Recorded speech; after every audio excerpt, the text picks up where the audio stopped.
Hello, MotoAmerica fans. It's time for another episode of Off Track with Carruthers and Bice. You'll laugh, you'll cry, and you may even learn something from this unlikely pair and their special guest. The mic is yours, Paul and Sean. Hello, MotoAmerica fans. Welcome to this latest edition of Off Track with Carruthers and Bice. I am Bice, joined by our communications manager for MotoAmerica, Paul Carruthers, to my right. And we are at the Circuit of the Americas, and it is hotter than hell. But and luckily, I've never been to hell, so I don't really know. But it's like in the hundreds anyway. He's been told to go to hell, though. And talk about heat. The heat is on right now because we have three riders from the Mission King of the Baggers Championship. They all ride Harley Davidsons. One of them's a factory rider, and the other two are factory supported. We've got James Rispoli, we've got Kyle Wyman, the factory rider, and we've got Hayden Gillim. And I don't know, this is going to be interesting. We've never had three guys on at the same time. What do you think, Paul? How are we going to do this? Ask like Kyle Wyman, I would like to ask you a question. I think that's probably the only way you can do it, yeah. But it's funny. Well, did you say that they're only 3 points apart? Oh, tell us the scenario. Well, they're 3 points apart. Hayden Gillim, in case you can't see me pointing. He's leading, and these two are tied for second, and they're only 3 points behind. It's 3 points. Three guys, 3 points. Yeah. And there are 2 rounds left, but we've never been to Circuit of the Americas before. This is a first time. Kyle's been on this track. Hayden's James been on it on the bagger. Yeah. Oh, testing. You haven't been here at all. No, I've been raced here. here. Yeah. No, but why didn't you come and test with him? We were testing MotoAmerica for the Dunlop tests before the race. Yeah. Okay, so you guys tested this year then? Yeah, well, that guy gets plenty of laps during the weekend. We don't need him any more laps. Well, listen, James, I want to start with you because I was going to say I knew for a fact you've never raced on this track, but you've been on this track fairly recently. Yeah, this year we tested when Harley Davidson came here and tested. We were thankfully enough allowed to come with them. But I'll tell you right now, if we weren't, we would be in really bad shape. This place is really tough. Tough because of turn one? Because it's so long. No, it's just technical. The first half of the track and the back half are both super technical in their own regards. You know, the first half is just flowy, and if you miss one mark, you could be 6-7 tenths off, especially on a bagger, and if you screw it up. And in the back half, it's really, really tough because it's way tighter than I thought. When you see it on like MotoGP and stuff like that, it doesn't look as tight. But you get out on a bagger, it's the only thing I've rode, and it's like, I'm like you try to, there's a reason why people aren't like dive bombing up in some of these corners, because you just can't make it. Like, you just physically can't turn around the corner tight enough. So it's going to be a really interesting race. And it's, again, yeah, like if we didn't test here, we would be in really bad shape. Well, so let me ask you this, Kyle. I am intimidated just by turn one because of the idea that you go up that hill, it helps you slow down a little bit maybe. But you almost turn back on yourself. Can you turn a bagger to go into turn one? No, they just rode straight into town. Well, that's what I'm wondering. I mean, how do you get it back around? Turn one's the best corner for the bagger because it's uphill and gravity helps you slow the thing. Okay. So honestly, it's one of the better corners. The tight ones are definitely a little bit tough for the baggers, but yeah, I mean, that turn one's not bad. Turn 12 is all downhill braking, so you got to really make sure you hit your mark there. But no, it's a tricky track, like especially with gearing, especially because there's so many different sizes of corners that it's totally a compromise kind of no matter what. So that was kind of the aim for our test, was a lot of gearing work. But yeah, at least we've had our days here earlier this year. That was the one track we chose to test, the one MotoAmerica track that we're allowed to choose. So we chose this one because baggers have never been here. So yeah, and James came along and we had a good couple days. All right, 2 questions for Hayden. The fact that you didn't come here and test, are your bikes close enough that you can just start at least with what James? I mean, gearing, can you? Or even I guess you could with gearing. Yeah, like gearing will go off of what they tested with, and but I mean, really, other than that, it's going to be quite a bit different from whenever they tested here because it was quite a bit cooler. Like, it's hot, it's going to be super greasy and everything. The bikes are going to work a lot different than what they did, I'm assuming, at their test, but I don't know. They're baggers too, so they might. There's such a broad window of how these bikes work in. At least for me, like I can do big suspension changes and can do the same lap time. It just is the way I get the lap time is different. So like, I don't know. the gearing's the biggest one. The rest of it, I mean, by the time I get on the bagger, I'll have already been on the track twice. So I'll be ready to go. I'll be warmed up and everything. But your leathers won't even fit anymore. You'll be so skinny. I need it. I need it. So you're 3 points ahead, but with 5 points between first and second, you might as well all be tied, right? I mean, yeah, because three points is the difference between second and third. Like, right.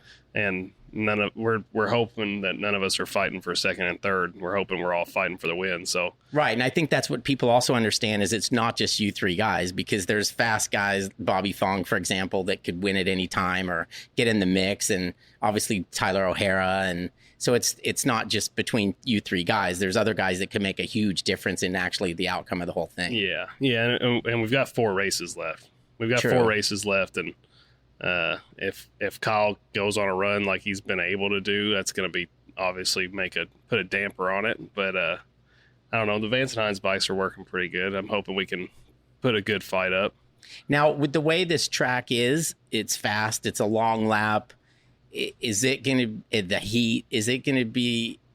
I mean, does engine management come into it? Like, do you think like, oh shit, I need to like maybe not give it full stick here or whatever, because, or you just do it and hope for the best? I'm always full stick.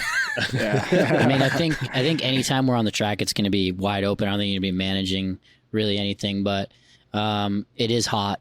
They are air cooled, but the factory as well as the Vance and Hines boys have done everything possible they can to make them last, as much as we can. And, who knows, there might be some strategy involved in there, but I don't really see in our class, we don't really have gaps to be able to roll out and roll off. Like if you're not moving forward, someone's catching you, especially in the top 4. And there's obviously no team orders per se. I mean, even with you, I mean, these two guys aren't going to gang up on you or anything like that. Because, yeah, we are. Yeah, I mean, we are. He's got a different color bike than us. If you think about it, I don't know what anybody's contract situations are like, but you guys probably have more to gain by beating each other than he does, if that makes sense. I mean, at the end of the day, I think, everybody wants the number one, and it's a rider market. If you got the number one, you can kind of dictate a little bit more. And I mean, I'm sure Kyle's more secure than the rest of the grid, just having the number one before and doing what he's done with Harley Davidson. So I'm sure me and Hayden have a little bit more to gain for getting the number one plate. But at the end of the day, man, you can think about that, but we still have 4 races. We've got 2 really good ones this weekend, and I mean, a lot can happen. Bobby's 40-something points back, but if he wins the next 4, like, it gets dangerous. Right. Like, it doesn't matter if you finish second; it's still dangerous. Like. Kyle, so how much do you talk to these guys, and how much do they talk to you? As far as just like on the golf course? No, or what? after a session. I mean, what I'm getting at is the fact that you're the factory rider, but it seems like it's pretty seamless in terms of what Vance and Hines gets parts wise from Harley. It's a very close knit organization, and there's not a huge difference that much. But you're the factory guy. So do you guys think as a team, or do you guys think as competitors? No, I mean, like, we've never shared data between like the factory team and the Vance and Hines team, but obviously the bikes are very similar because, this year especially, they've gone to a numerous amount of parts that we run, between the front end, back end, swing arm, all that stuff. So I think that's, their success this year is a testament to, Harley Davidson being supportive and, making those parts available for other teams. And obviously Vance and Hines knows how to build an engine. So I don't think there's really been any sharing or support on the engine side. Vance and Hines already knows what they're doing in that department. So yeah, they've gotten pretty damn close, if not level terms with us as far as that goes. And, it just is going to make good racing because I think the bikes are pretty close at this point. But yeah, kind of at this point, obviously Harley wants the factory bike to win the championship. So, I think everybody's kind of head down at the moment. Right. So I'm going to ask all 3 of you guys this, and this may be something you can't share. I don't know, but I'm just going to go for it and ask. As I understand it, you're the Harley Davidson factory HD Screaming Eagle team. You change the engine after every session? No. You don't? change the engine? Take the engine out. I've heard this. No. Okay. No. Okay. So you don't put a fresh engine in for every session? No, there are times we put a fresh engine in Saturday night for Sunday. Okay. But for the most part, we don't. No, Yeah, we don't have too many issues. It's a big process, Right. Big job. It takes like there's not enough time between sessions to be able to do it. I think there's 6 bikes that do it Saturday to Sunday. Yeah. I mean, Indians included. Yeah. Okay. There's a lot of bikes that from Saturday to Sunday, and I don't think it's. I mean, I can't speak for Vance and Hines, but it's not anything because we have to. It's just because we've been in the championship hump since race 1, and Terry Vance and the Vance and Hines want to give us every opportunity that we can to continue with trying to be in the championship hunt, and it's just a due diligence thing. Okay. Yeah, we've run we'll do 3 test days on one engine, which is like 2.5 race weekends worth of mileage, and not have failures. But it's more of just a, Precautionary? It's race situation, and you just have to kind of protect everything you possibly can. So yeah, we have the means to put another engine in it for Sunday. We do so.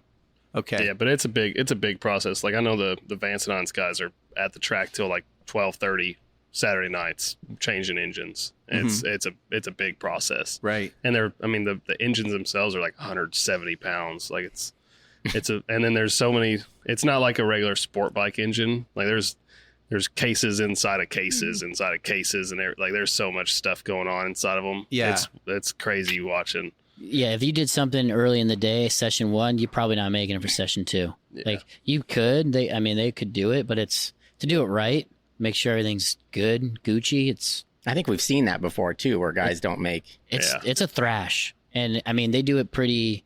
The other thing is what's tough is we race late, so they don't get started till late, so it's like a big ordeal. So we just try not to. The 0 now would be, Bad. devastating. Yeah. Do you guys still notice, and does it surprise you that there's still it always surprises me that there's still negativity from some people about the class when it's like it's What's proven, in those bags? I mean, how often do you get sick of answering that question, right? But it's just funny because it's proven to be so successful and it's grown every year, and yet there's still people that just get rid of it, and it's not like we make them watch it. I mean, they're here. It's not like there's not super bikes because of this. It all works, right? Well, do you find that surprising? Well, I mean, you just kind of have to have the right mentality around that because, some of the most popular things in the world are some of the most polarizing things in the world. Right. And when you have people talking about things, you get the 5-star reviews and the 1-star reviews. We don't want any 3-star reviews. We want 5s and 1s because that's what's going to just drive this thing into the place it's been and the place we think it's going to go. So yeah, I kind of let it roll off my back at this point. All right. So I got one for all 3 of you guys. I'll start in order. So we'll start with James.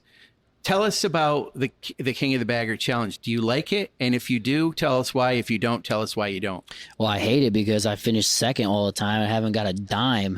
Yeah, but you finish second all the time in the other ones too. It sucks. I know. We got to start winning something. So it is one of those deals that if you don't win it, it's why did I even do it? Somewhat. I mean, it's tough. It's not tough physically, but it's just strategy wise, you do qualifying, you go right into it, and sometimes it can help you, and sometimes it's not. I think it's cool.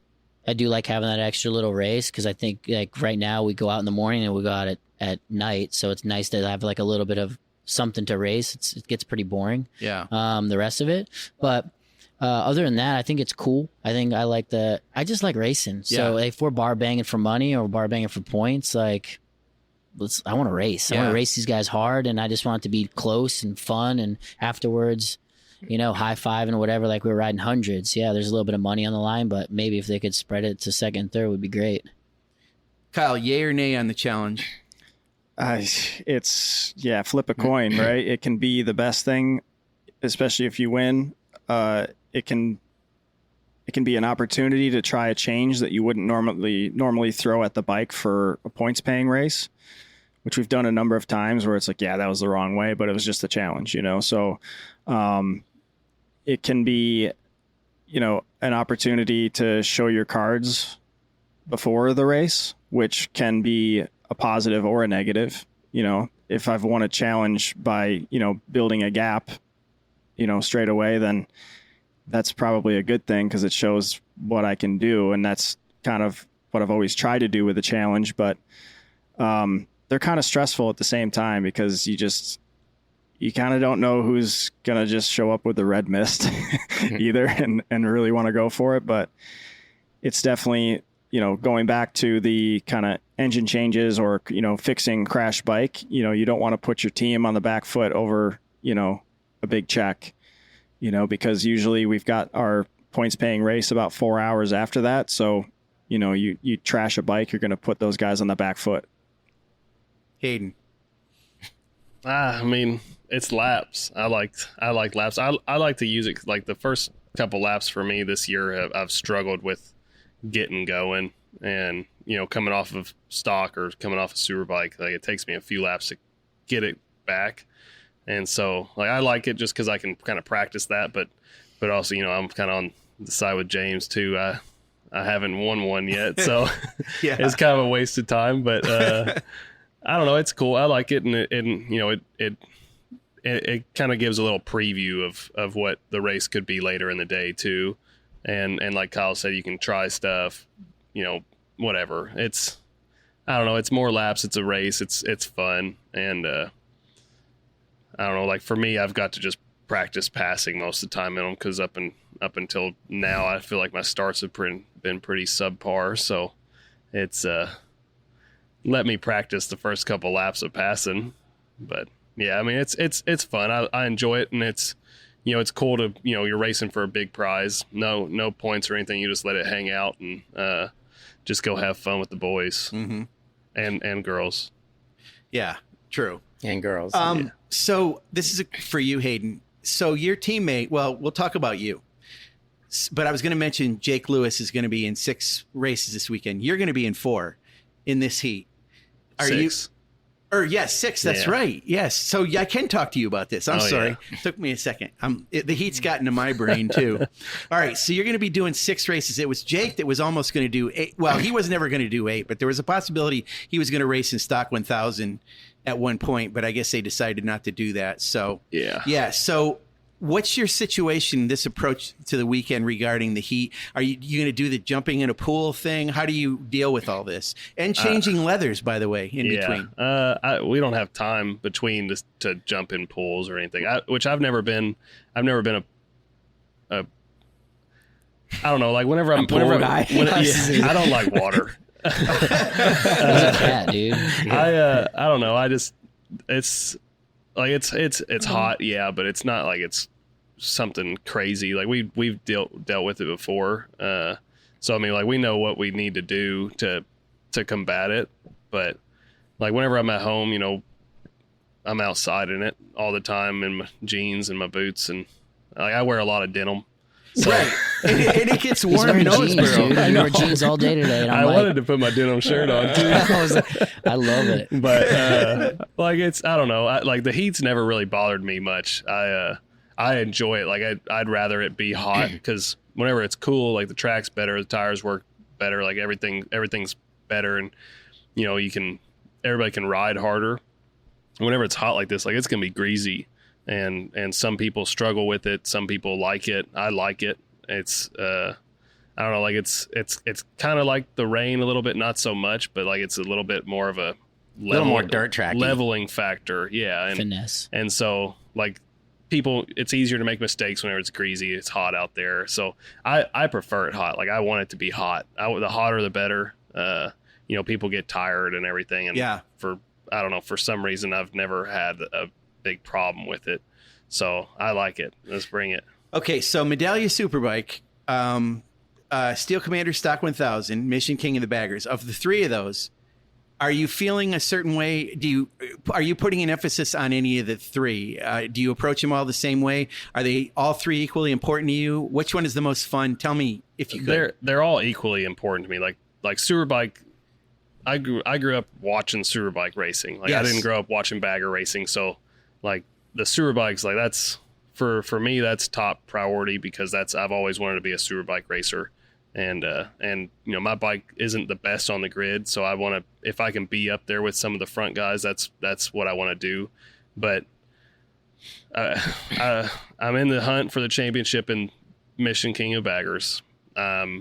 8 points back going into this weekend for Stock 1000, and this is the last 2 races of the weekend, yes, or of the year. So Stock is a big one because I just want to win the championship. I feel like we had a couple things go wrong last year and I didn't get it, and this year I felt like it was more mine than last year, and then we had some issues at the beginning of the year, and so now I'm back into it, and I was kind of ready to call it quits before Brainerd, and so I don't know. I put an emphasis on all of them. Like they're all equally important to me. Superbike, obviously, I'm not going for a title or anything. So if the last couple laps of the race I'm by myself, I'm gonna chill out and save a little bit for the bagger stuff. And luckily, the bagger races aren't they're not super taxing. Like the bikes, you can't really override the bikes, so you can't really At least for me, I feel like I can't wear myself out riding one, because if you can over push them pretty easy and tuck the front or do whatever, and it's going to cost you. And so, luckily the baggers aren't super taxing. I feel like the Superbike's by far the most taxing of all of them. And then Stock, it's a shorter race, but it's still not too bad. So really, the Superbike, if I'm by myself, I'm a little bit more happy because I don't have to push those last couple laps. But if I'm in a battle, I don't like giving up. So I'm going to keep going, and I'll wear myself out if I have to. But it's, I don't know. I enjoy it. I love doing all the classes. The more classes I can do, the better. I don't know. On Sunday, the last bagger race, I'll feel the best I have all weekend on the bike. So I don't know. It's weird. Once I'm so wore out, it's like I can't get any worse. So I start riding good. I don't know. It's weird. That's funny. James, when you're riding these things, is it mainly thinking about the front, that where things can go wrong? I mean, we've seen Jeremy McWilliams' big slide, but that's...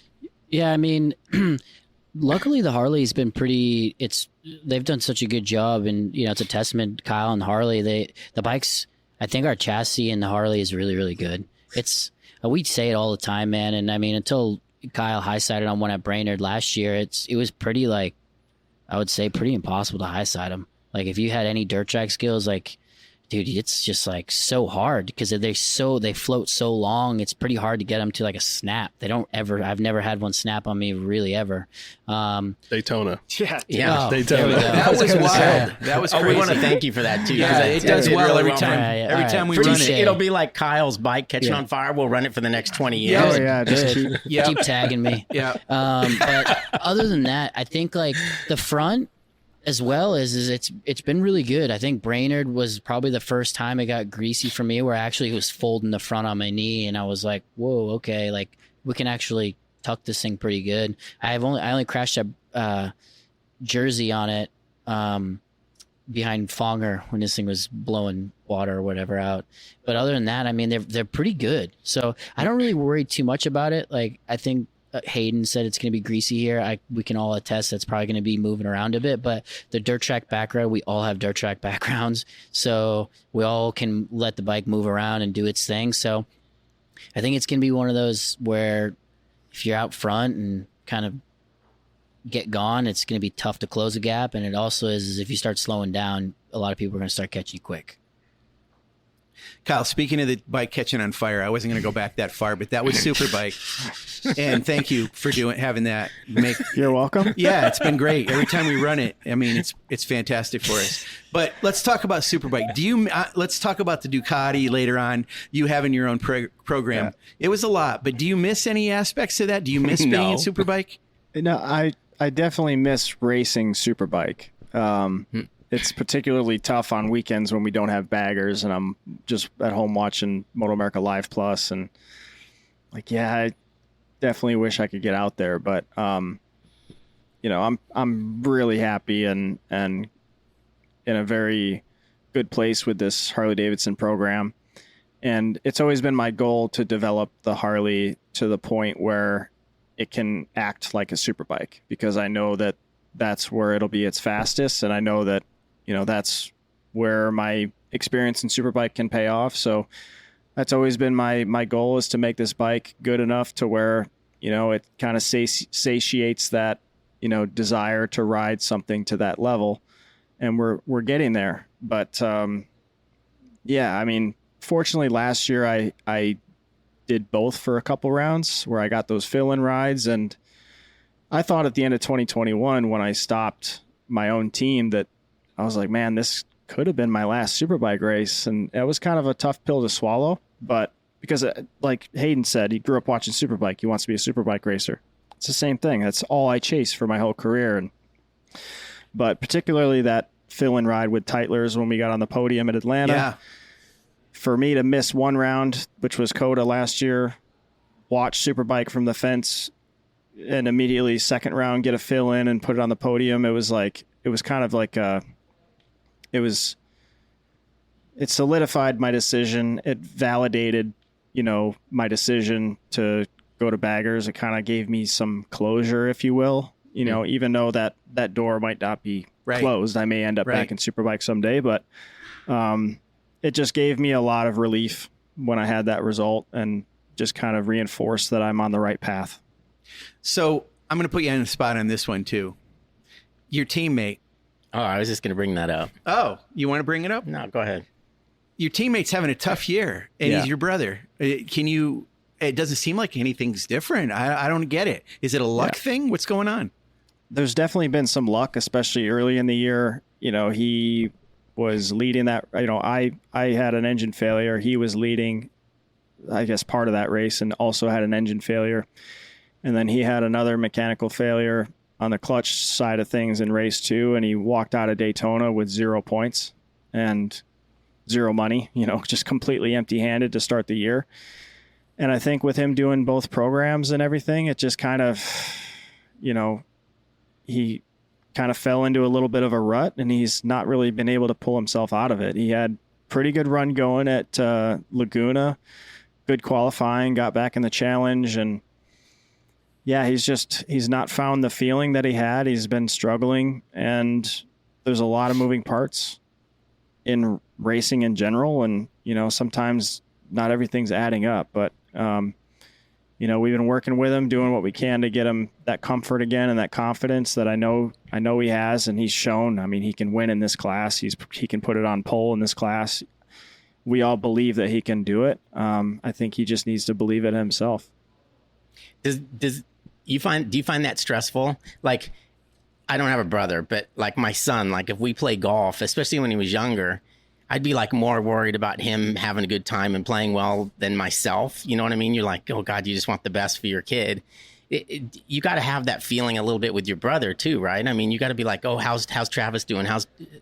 Yeah, for sure. And, we work together as teammates, probably different than most teammates would, because we're brothers and we understand each other. And, I've done as much as I can to give him, at least my path, and not to say that, the way I do things works for anybody else, but, that hey, this is what I'm doing on the bike, whether we're looking at data or just thinking about a certain part of the racetrack. And yeah, it can be a little bit stressful, but, I've always had to compartmentalize things, in racing, whether I was running a team or doing whatever. And, I'm pretty good at, focusing on the task at hand when I'm called upon it. So James Rispoli, I think, we could say this of all three of you guys, and you mentioned it, James, that you guys have a dirt track background. And, Hayden is recently, this year, I think you did some flat track earlier on in the season. I was going to do a couple of the AFT races, and a couple of them didn't work out. Like I had some other stuff that ended up coming up, but yeah. He got kicked out for just roughing up some of the rookies. Yeah, I was getting in trouble. Bunch of kids, man. But so anyway, James, this question is pointed to you as far as AFT goes or flat track. Do you ever see yourself going back there and racing in that full time again, or do you think this is your home now? Where do you think your career is going to go? Obviously, I think with the baggers doing so well in the baggers, I hope that I would have a seat here in the Bagger Series, and that's my focus right now, is to win the championship and then try to fulfill that. Obviously, these guys have both spoke about it. Like, we grow up for Superbike, and that's something it's never going to get solidified. But I did race in Superbike and BSB and accomplished a lot of goals that I wanted to do. So yeah, it's a tough one. Both factories seem to be moving further away from dirt track at the moment. And there's only like KTM really in there, and there's a couple other privateer teams running some manufacturer support. So it's pretty tough to get on those seats. So yeah, I think at the moment, like it's full force to go in to MotoAmerica and stay here. I'm kind of somewhat sick of stacking 25 tear-offs on and getting dirty and all my kit getting dirty and have to clean it. So I would say that I'm probably here, and you got me to stay for a while, as long as they'll have me. So yeah, I mean, I love dirt track. It's in my blood. And if an opportunity came up, I would definitely go back, but I would try to be more around the bigger tracks and the good facilities, Red Mile and Springfield. Like, I love those tracks, and I do really, really well there. And I would try to be like more of a mile guy. Okay. All right. Well, we run out of time, Paul. So. But it was a good episode. It's not easy to have 3 guys on. But cut it. I think if we're going to have 3 guys on, these are the 3 guys to have on for sure. So big happenings this weekend at the Circuit of the Americas with Mission King of the Baggers, and wish you guys all luck, and Hayden, wish you well, and Medallia Superbike, as well as Steel Commander Stock 1000. I can't even keep it straight in my head, the fact that you got so many you're going. But good luck to you on that, and you guys as well. And of course, you're going to take the fight to New Jersey for the next round and the final round of the season in Mission King of the Baggers as well. So hope so. Yeah, it'll be good to see. So thanks for being on with us. Thanks, guys. Thank you, guys.